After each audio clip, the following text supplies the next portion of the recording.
How's it going? My name's Mike Malyan. I play drums in the band Monuments, and I also am a songwriter and composer myself.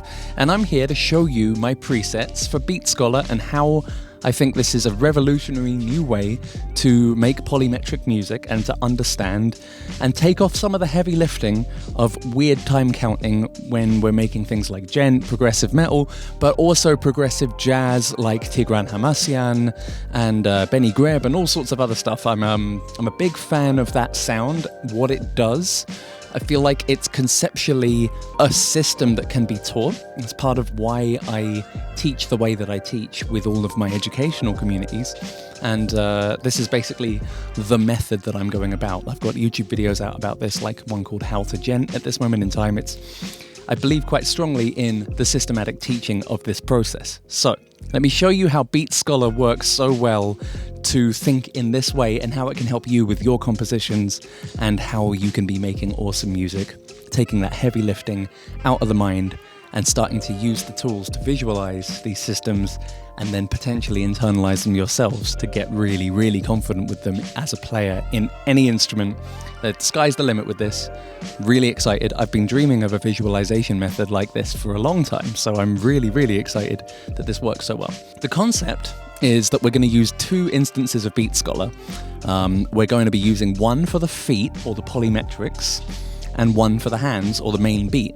We can play with that a bit later, but the general concept is you have the beat that the audience wants to count along with, or whatever.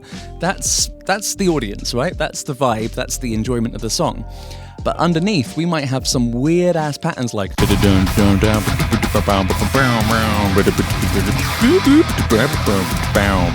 right? Now, if you like that kind of sound, then we're in the same boat. But you might only think that the only way to get there is to learn the whole long-form thing. You might be able to recognize that there are some repeating elements, but it might just be way out of your comfort zone to understand what's going on. Or you may be at any point in between those two parts. Now, I'm going to show you some of my processes and how this can work so well, and how you can start to, level up your own understanding of all of this. So, got two instances of Beat Scholar. What I've done in Cubase is I've loaded them into the rack here. Here we've got Beat Scholar, and it's called Beat Scholar Feet. And then we've got Beat Scholar that I've called Beat Scholar Hands, or BS Hands. At the moment, they've just got random things loaded on them, and this is a work in progress version of my preset pack, so it probably won't look quite the same, but it will look similar. You'll have a couple of folders of like hands only, feet only, and full kit examples. So what we're going to do is I'm going to use one of the instances, just BS feet for now, with the full kit examples. Now, I really like the sound of the drums in the sampler inside Beat Scholar, but I think I'm more of a fan of these amazing multi-mic'd kits that you can have available, like Get Good Drums or others. Right now in this, I'm just using the Mario Duplantier Gojira drum kit by Mixwave. I really, really like that. So it's called Gojira Drums. I've just called it that. So I've made this MIDI mapping. You can screenshot this and pause it and just copy it if you want, because for my presets, you'll need to have the same MIDI notes for this to just work out the box.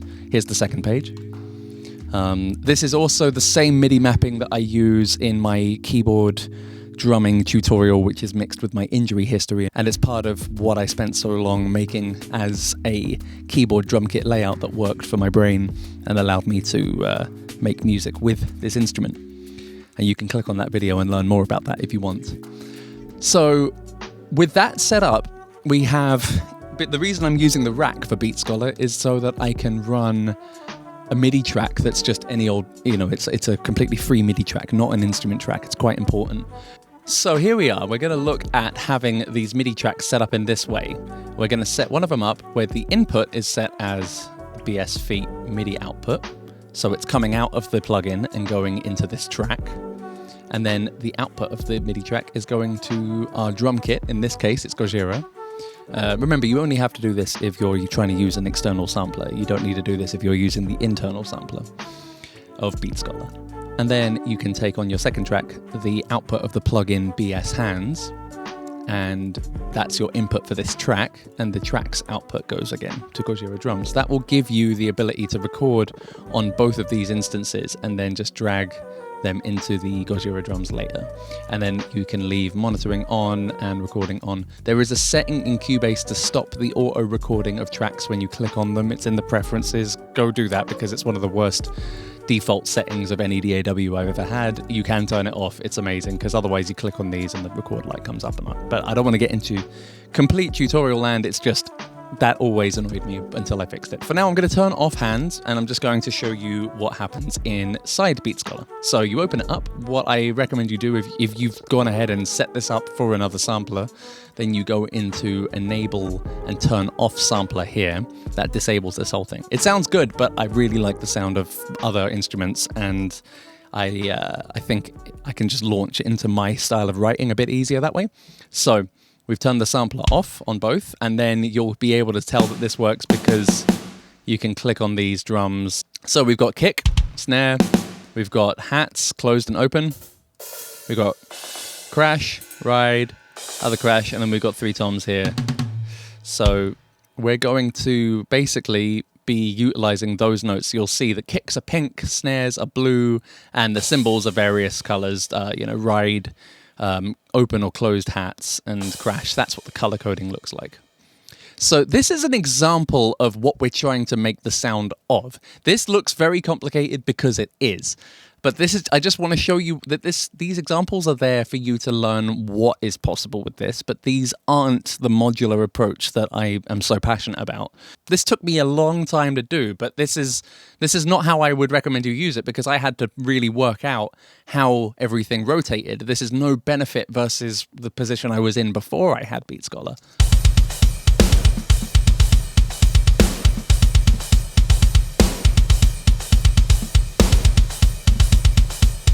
But this is a good way to just get started if you want to see what it looks like. But in my mind, I want this world to be different from this world. The idea is that we've got, in these riffs, we have essentially smaller things going on. If I load into the feet, for example, the chill kick modules, and I pick any of these are all groups of semiquavers. 2 semiquavers, 3, 4, 5. There are different ways to go about this, but you'll see why I've done it this way. Inside the hands, I will load hands only, and you will have open hat beats, for example. And you'll have, for example, open hi-hat beats. So this is a way that I like to make drums happen anyway. I like to make my riffs happen with just open hats and ghost snares, and I feel it's way more exciting than a metronome, and I'll usually customize this to the needs. So this is what this sounds like straight out the box.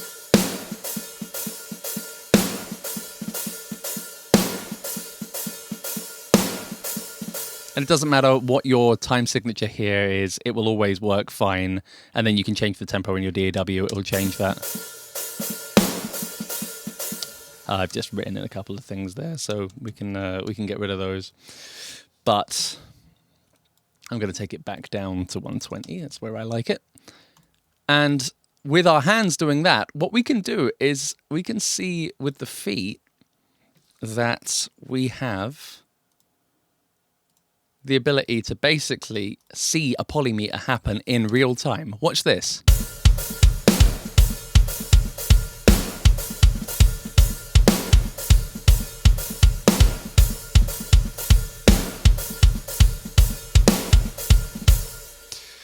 This is what's happening in my head as I'm playing this kind of stuff. I will be looking at these as the 2 parts of my brain. This is after years and years and years and years of learning music like this.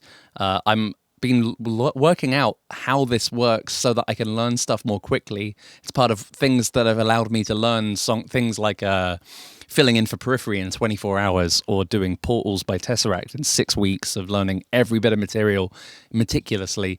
This is part of why that's possible, is because I'm constantly looking at the modules, and I started doing this like later in my career, and I wished I'd realized this sooner. So this is essentially giving you the same freedom that the years of training can give you. And I'm hoping that by adapting something like this into your workflow, you can actually get to this point much faster and just have an easier time making music and make stuff that works for you. So we have all these different modules. For example, here's a 4-note sequence, but you have kicks 1 and 4 are being played, and there are gaps on 2 and 3.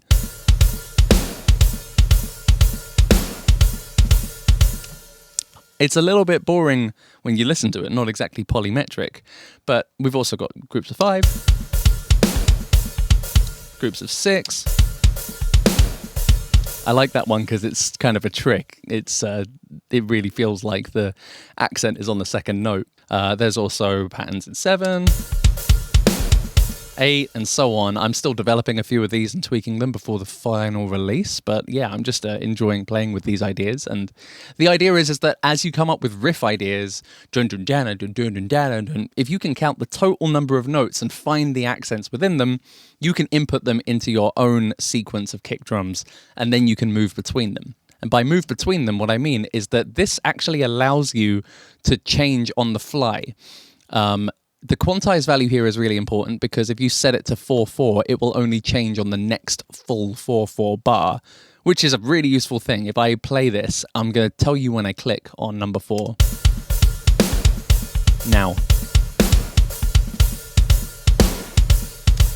Now that's really cool if you only want it to change at the end of a bar, but what I was excited to do and what they actually added for me was these higher quantized values.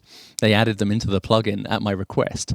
This allows you to switch mid-semiquaver, mid-riff, what you're making, and this will allow you to be modular in your riff approach. So for example, this is where the 4 becomes really useful as a pacer. These kinds of riffs are usually written as like a 3, a 3, and a 5, and then that's a new riff. That would sound like this, and I'll try and just click between 3 and 5. But clicking like that is, I can do that because I've got the internal understanding of what's polymetrically going on, but that might be a little bit much for most people. So you've got a couple of options. You can either program out a MIDI track that plays the notes that are appearing in these patterns, for example, D flat 3 and E flat 3. If I set my keyboard up to the correct place, I'll just find that. I think for that to work, I'm also going to have to create a MIDI track that just plays the, I'm going to call it key switch feet, and it will take my MIDI sport input and it will play out to the input of BS feet. And now, once I turn it on, and I make sure the channel's set to 1. There we go. Now, as you see, I'm playing keys 1, 2, 3, 4, and now I can play the plugin and I can play these notes whenever I want. And the cool thing is that you don't have to let it get to the end of each one of these. You could do this wherever you want.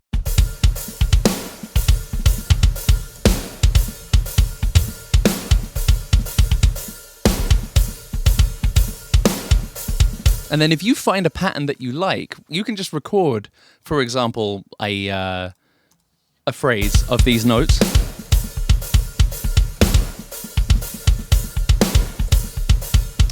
And then at any point, you could cut this, for example, like just a random, I recommend like tweak the ending a bit, and then, you know, make sure there's a note at the beginning. I just missed playing it.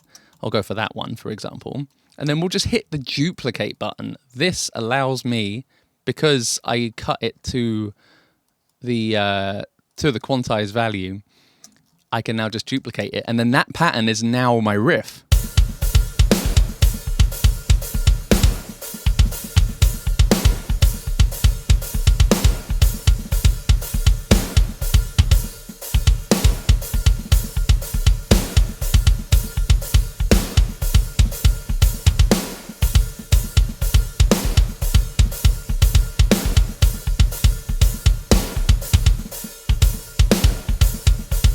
See, it's a really cool way to like come up with your own compound things that you never could have done. The thing that I love about it so much is that once one of those key switches has been played, it's always going to remember where it was at as it played through that.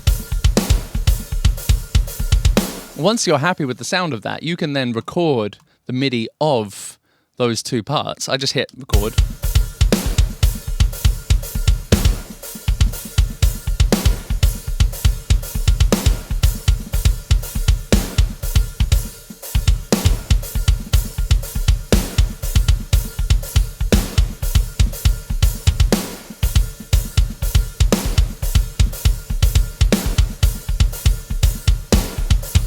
And then you basically find out however long you wanted that to be. Usually we would want this to end about like 4 bars in. We can just cut that. And now we've got these feet and these hands. We can now either consolidate them, or in Cubase you can use lanes. So, and they're called nicely BS feet and BS hands. Have them on 2 different lanes. And now our kicks are totally usable. I'll delete the key switch info because that's bled through, that's MIDI through'd from one to the other.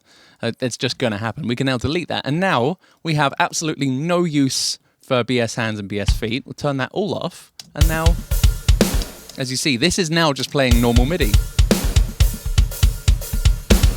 And if we want to, we can consolidate the MIDI all together to one part, and now we have this thing that probably none of us would feel like, yeah, we'll just go ahead and copy that.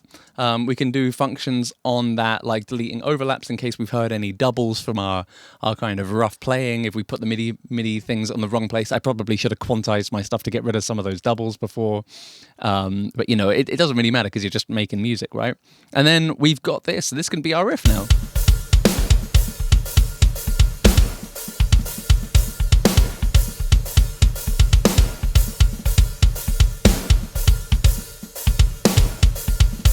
You know, again, I've just done like a badly placed note there, so that was happening every time I looped it. But that can now be our. Oh, it looks like I've actually cut a bar off early here. I think it was meant to be 9 to the 9, and now this is that long. So we can go ahead, glue these together again, lose the key switch info. Lose the key switch info, and now we have a riff. We could have saved that stuff. We could have popped that somewhere else in the track, and now this is just, you know, music we can write with. It's completely separate. It's not sequenced. And then I kind of think that with this, we can leave the beginning of the project completely free, and then in feet, pick a new one. You know, in our foot beat scholar. And now we can pick a new thing. We might just want to hear one thing go. Now, these were the chill modules. Now see what happens when I pick the medium modules. These are designed to be a little bit more intense. The first one being 2 notes, and it's just constantly on. So I'll turn these back on. That's just your easy way to get like or whatever you want. Again, remember, you can change the vibe of the hands as well. I've got to keep clicking on this instead, the BS hands. And you can change what's going on the hands. And now we can put like closed hats or even ride. And I've done all the work for you, so you can just have some fun with it. Straight ride beats. And then also what I didn't mention before was that you've got different kinds of beats. Each one of these has halftime with ghosts, halftime without ghosts. And then full time with and without ghosts.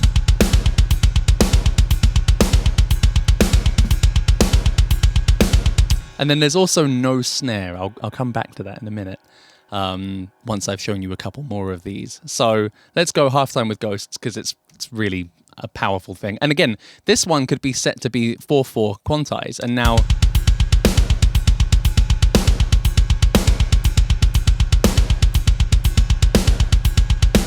at whatever point you would want that to cut every 4 quarter notes or every quarter note, whatever, I would recommend doing it like that. And then you could be playing your beats with notes, you know, or you could assign them to pads, and then you could have like, I just want to change my groove, you know, and then it becomes less about needing a drummer and more about having tools in your shed. And these are just very basic examples, but it's just to show you the power of the plugin. You can make all your own versions of these. You can copy these, you can duplicate them with this button, you can make your own presets, you know, in that preset manager, and it's all really easy file management. Back them up, make all your kick patterns, and just make your life easier, basically. But we'll stick with halftime with Ghost on there and close that down so we can just focus on this. And then I'm just going to show you essentially one of the powerful things about this, which makes me super happy. We could pick a random point anywhere on the timeline here, and it will always play.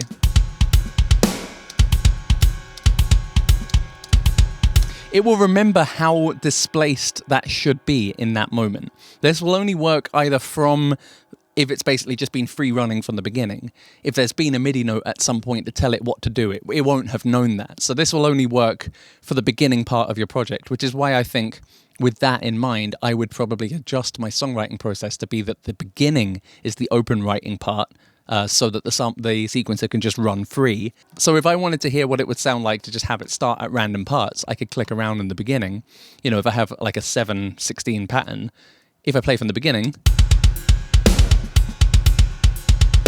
but like, it will remember the same start point every time. The second bar will always be displaced by the same amount.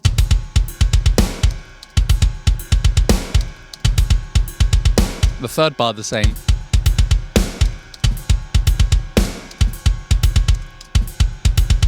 You'll hear in Cubase that there's a little bit of pre-roll. You'll hear that last bit of drumming, like the two ghost notes, like those fast ones we had at the end of our thing. That's just because there's always a bit of pre-roll.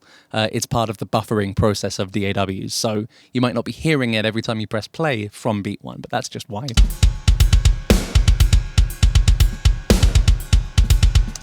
And then you can go to town with that. Now, you could just write with that, and that could just be your riffs. You don't have to be doing this crazy modular process. That could well be enough for you. You could just have the record arming going. And that could be your beat. Now you can take that and just throw that into your, into your MIDI and turn these off, and job's your uncle, Bob's your neighbor. But it's all down to you what modular approach you want to have. Again, and then if you want to go for the really heavy stuff in the mega modules, these utilize 30-second notes. So if I turn this back on, the 2 now becomes your crazy kicks. And then the 3-1 is it's a slightly well-known song you might have heard of before.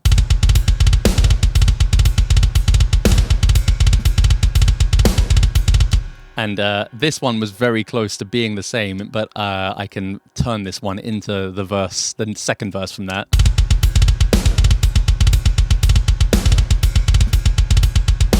You can do like literally whatever you want. Oh, I've clicked and put a crash on the kick. So you just always got to make sure if you're going to do this that you've got your kick selected. You probably want to make sure you've got 127 set, and then this is what's actually making you draw. This is your tool for drawing things in. This is your tool for changing what the split is of each pi. And each pi in this case is a 16th note pi. And as you get to the higher numbers, you're going to notice I put in some gaps and it starts getting real weird and wacky. And there's literally no limit to how you could use this.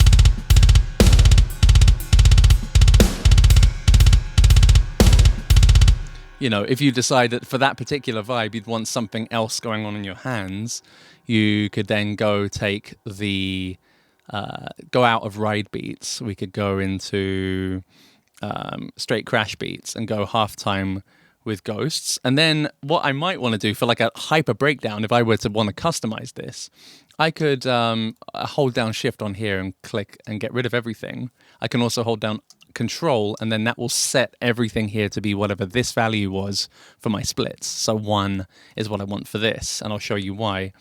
We can just go double halftime on the cymbals.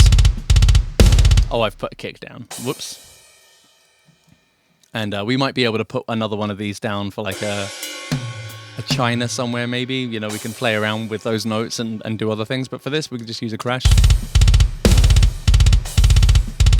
Or we can do that without ghosting. So again, we can get rid of everything by clicking on Shift, and then we can just plop those in, make sure they're at 127.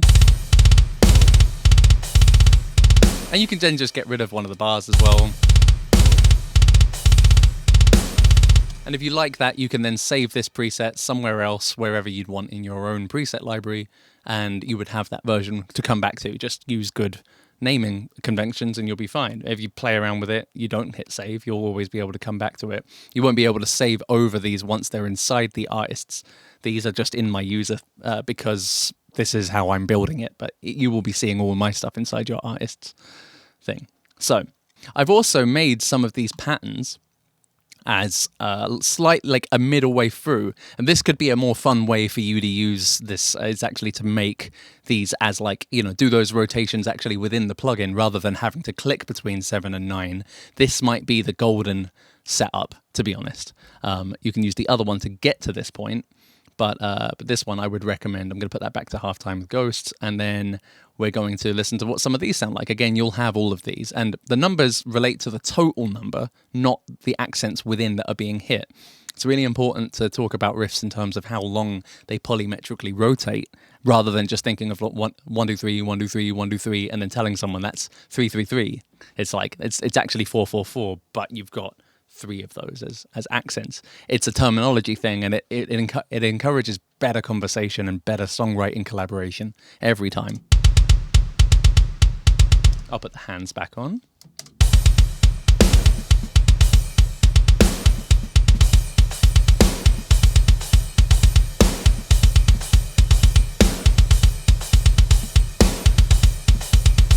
Now I'll put it to 4, and then I'll click on this now. And that made a 4/4 loop the moment that I wanted it. So why I clicked on it there is because I just wanted it to loop around at that 8-bar point. But by putting this back to the 4/4 mode, we can click at any point and it will do it on the next bar. Like next one, switch to 5/7/5/9. Go.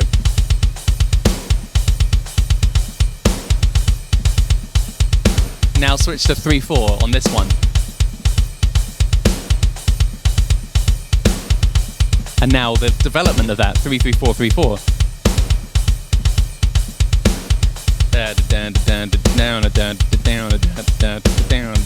Back to 3/3/4.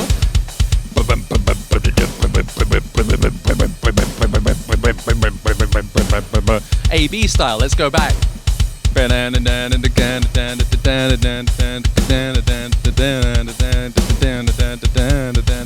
Back to 3/3/4.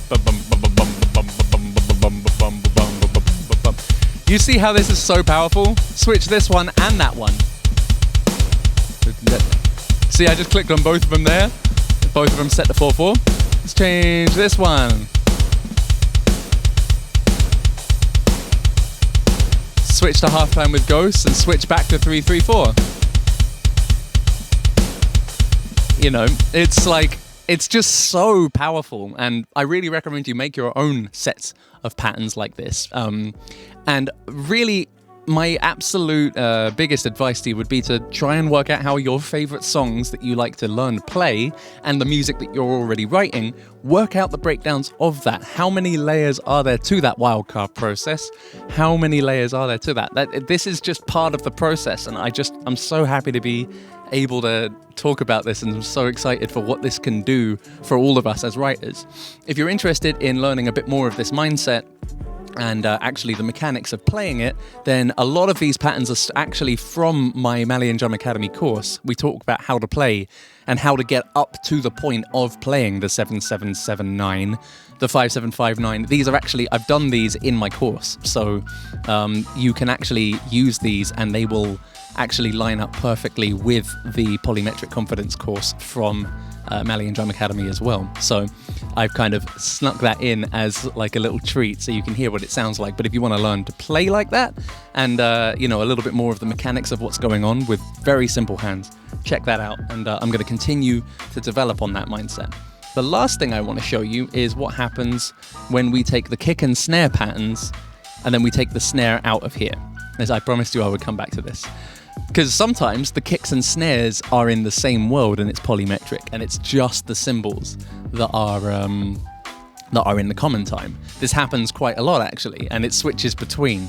And remember, you know, it might be a bit much to change presets and have all this stuff backed up, but you just load these to record them into the DAW, and then you switch them out. You just use it to get comfortable with a section at a time, you know, wherever in the project you want to be. And if you're not at the beginning, then just make sure to write out your MIDI notes so that you reset it from the start, or you just let the chaos of it starts wherever that bar is because it's calculated the displacement inside itself. But starting from 1, the 7779, this is something that I'm going to be teaching in my next layers of the MalyanDrum Academy course. Might be out by the time you see this video, who knows? These things are non-linear when we put them out into the world, but essentially we're going to be gluing some of those kicks where it was dun dun dun dun. This is now going to go dun snare, dun snare, dun, and it's very visual seeing the color.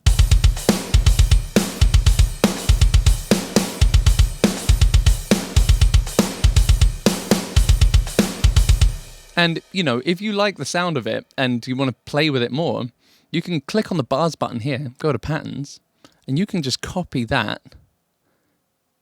You can paste it here, and then we can go ahead and duplicate it a couple more times. And we could do something like doing 779, 7711 to give it another layer of wildcarding.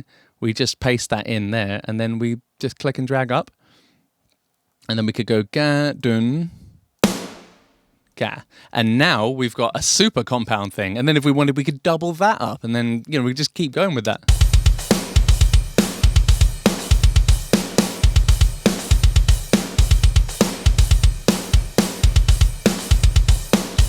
Because a lot of the time we want this music to sound this complicated. It can bend our minds to a million degrees away to get to this point. And we can be so exhausted by the time that we've worked this out on the guitar that we don't know where the hell we were. But with this, even just as a guitarist, you've got a visual aid to see where you are in the bar. You can zoom in as far in as we want. Hopefully there's an auto scroll somewhere, but it doesn't really matter. And you'll find all sorts of happy accidents when you start this random parts. You know, if I just pick a random bar, it's going to sound different here than it would do on another bar because of that displacement that's constantly happening. And then I could take that 2 bars, and that will sound different from these 2 bars. And now I've got these as 2 pieces of MIDI information. We can go ahead and mute the beat scholars, put the MIDI in the right place again, onto the onto the Gojira thing, turn that off, and then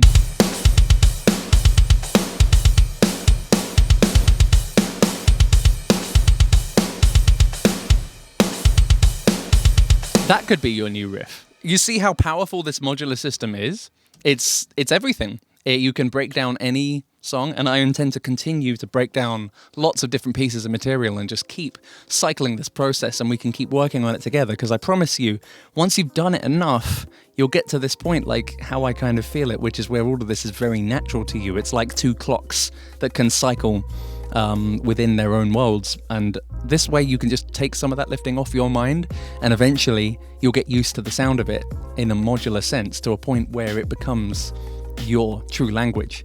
And that's my ultimate goal, is to help everyone have a pathway to get to that point so that we can stop learning 32, 64, 128 bar long segments. We can start working on those small things, because then you can create your own pieces, and then you can put them together with your own grammar, and you've got your own language. Then that way, when you learn someone else's song, all those little pieces can be folded into your stuff. It's such a freeing concept, and I'm so excited by it.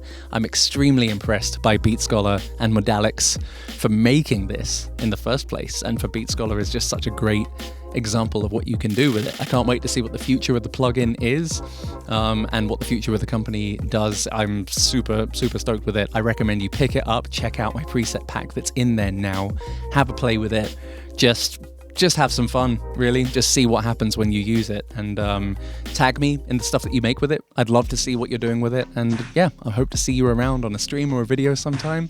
Thanks again, Modalix, for having me involved in this. This has been an absolute blast, and yeah, happy composing.